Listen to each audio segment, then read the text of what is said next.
Gustatzen zaizkion gauzak egitea uneoro. Horixe da Jon Urbieta Zumaiarraren abia puntua bizitzako hainbat arlotan, baita lan munduan ere.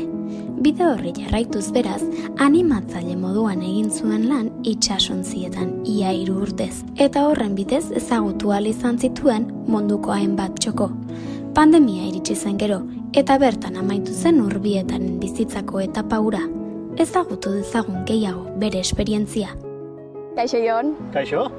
Bueno, zuk hainbat urte pasatzen dituen kruzero batean, barkutan animatzaile. Bai, ala. Zer dela eta hasi zinen, zeba ekintzen nion abentura horri? Bueno, ni naiz pertsona bat ez duna sekula ezetz bat ematen, ez? Orduan ni garai hortan 2017an Madrilera jo nintzen, eta lagun batek esan zian, kruzerotan zebilen alanean, otsailean edo horrela, denboraldi berrirako animatzaile bila iziala. Eta berak ezagutzen ninduen, Zumaian, telebistan eta gauzakin da, eta, pentsatzen zuen perfil aproposa nula. Eta, nik esan, bale, zergaitik ez. Eta nik hilabete batzura, elkarrizketa egin zidaten, noski, eta maiatzan, 2017ko maiatzan, hasi nintzen lan hontan. Zenba denbora pasatu zen duen alde batetik bestera barkotan animatzen? Bale, denboraldia hasten zen maiatza erdikalen, eta amaitzen zen, 3 ibilbide ezberdin zauden, eta azkena gure enpresako azken ibilbidea bukatzen zen urriaren erdikalden. Orduan, normalmente, 2 aste edo izaten genitun nik ala izan nintuen, 2 aste denboraldi osoan oporraldi batzuk, Zumaira etortzeko, pixka deskantzatzeko eta buelta berriro ere. Egunero lan iten. Ez dakazu egun bat behar jai egiteko hori da. Ze, astelen bat, demagun, etortzen zean bidaiariak, ni beste 3 lagunekin batera bertako giak zianak, juten ginen aireportura bidaiarien bila. Hauek, ibilbidea egiten zuten, demagun, Amsterdam, Bruselas, Bruselasen bukatzen zuten, Bruselasen aireportura laguntzen genien, eta berriak zetozten aireportura, Bruselasko aireportura, eta ibilbide hau alderantziz egiten zuten, Bruselastik Amsterdamera. Orduan, egunero lanean. Ez 24 orduak noski, baina egunero bai. Eta animatzaile hitza esaten dugunean, zer da zehatz mehatzuk egiten zenuena? Garai horietan. Bale, animatzailea hitzak esaten bezala da, jende animatzea, ez? Gero daude perfile ezberdinak. Daude bidaiari batzuk nahi dutena deskonektatu eta deskantzatu lasai, eta beste batzuk daude, igual lagunekin doazenak edo gazteagoak direnak, nahi dutela martxa. Orduan, nik zer egiten nun, goiz-goizetik jatetxearen aurrean kaixo egunon irribarre batekin, nahiz eta nik igual beraile baino lo gutxiago egin, ze askena izaten nintzen oheratzen eta aurrena jaikitzen, ez? Egunon ez dakize, eta gero egunan arabera, beraiek bisitaren bat baldin bazuten herri bati ezagutzeko, nik hiri batzutan edo herri batzutan beraiek ezer jakin gabe, ateratzen nintzen eskursioko bide erdian edo, bertako pertsonai batetaz mozorratu. Orduan egiten nuen antzerki pixka bat, beraiek ez dakite nik hori egingo dudanik. Orduan, hasi batean, den plan, zein da hau? Bera da, ez da? Sorpresa, ez? Sorpresa, hori da. Orduan, pertsonaiak, egun honak eman, eta gauean, ekintza ezberdinak, joku ezberdinak, karaokea, edo bingo bat, edo, pixka bat denetarik. Nire bizitza gutxi gora bera berdina da, gaur gauza bat egiten, bihar beste bat, beti gustoko gauza egiten eta irribarre batekin posible baldin bada.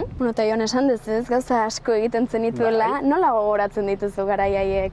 Garai haiek oso politak eta aldi berean ere lehendabiziko asteak bat, nire lehendabiziko asteak oso gogorrak. Lehendabiziko astea izaten da, iristezea eta pixkat asimilatzen. Bigarrengo astea zuk asimilatzen ez unien dana, eta esatzen unien, nun nago? Ze erresponsabilidade karga dakaten.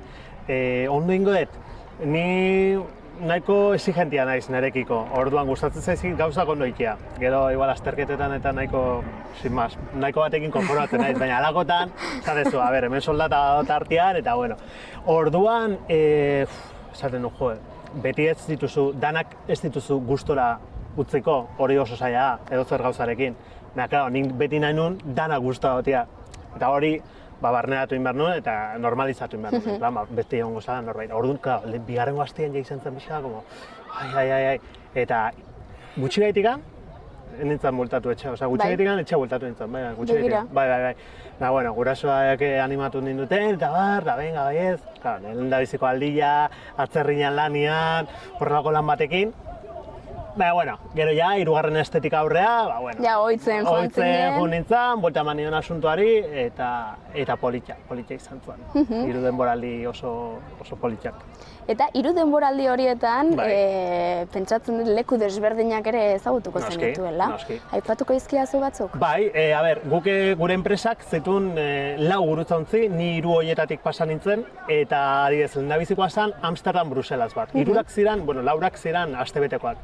Orduan, Amsterdametik aterata, ezagutzen genituen Rotterdam, Amberes, Gante, Brujas, Bruselas, Middelburg, herri txiki batzuk, beste batzuk handiagoak, hori gurutzontzi baten. Beste baten, azten ginen Estrasburgo baten eta bukatzen genuen Kolonian, Alemanian, Rin ibaian zehar.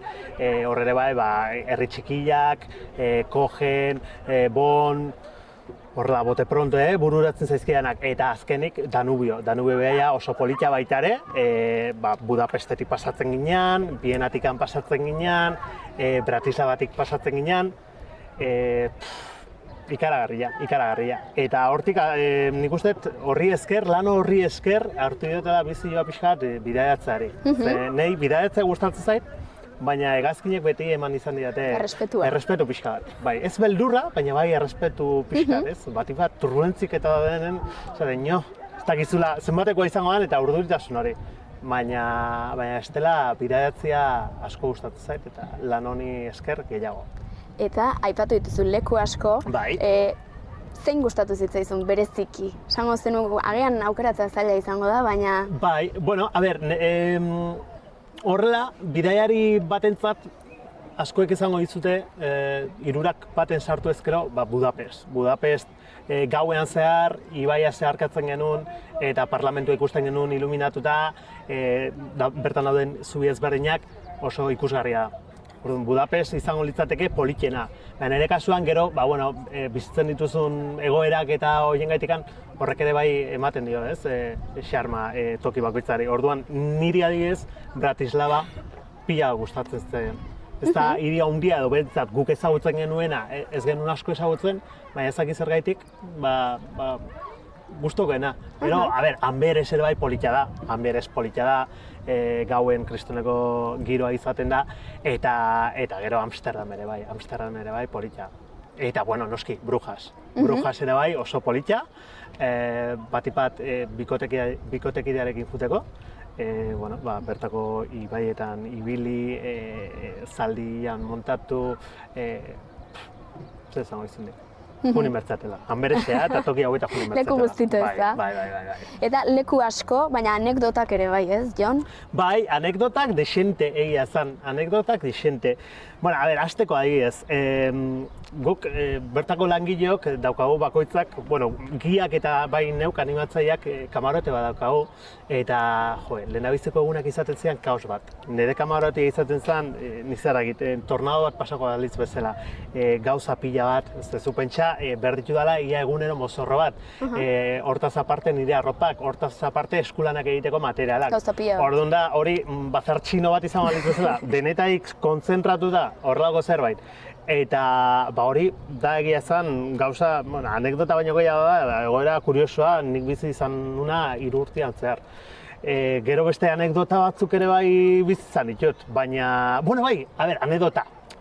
Bera, Brujasen, Zumaiar batzuk indun topo. Begira. Zumaiar batzuk indun topo, eta izan zen, ostras. Hemen ere bai. Zer, klaro, hastian behin pasatzen ginen Brujastik, eta justu egun hortan udako ez dakiz egun zehatzean, norbaitek topo egitean, gero zen ilusia nintzen. Jon, bidaiatu zenun, aldi berean lana egin zenun, gomendatuko zenuke bidaiatzeko modu hori bitartean lana eginez, agian gastuak ez horren beste?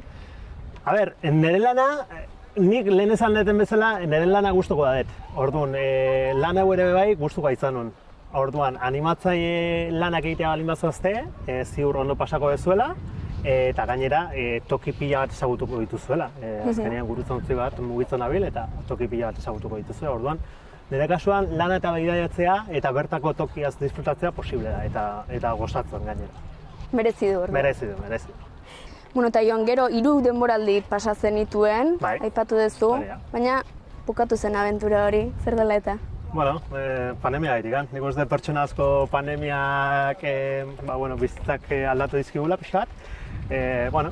Nire enpresak zazki gainera itxintzun, oain berriro ere bueltatu da, baina nik beste zerbaitetan nabil, oraintxe bertan, baina ez ditutateak izten, berriro ere mundu ontara bueltatzeko.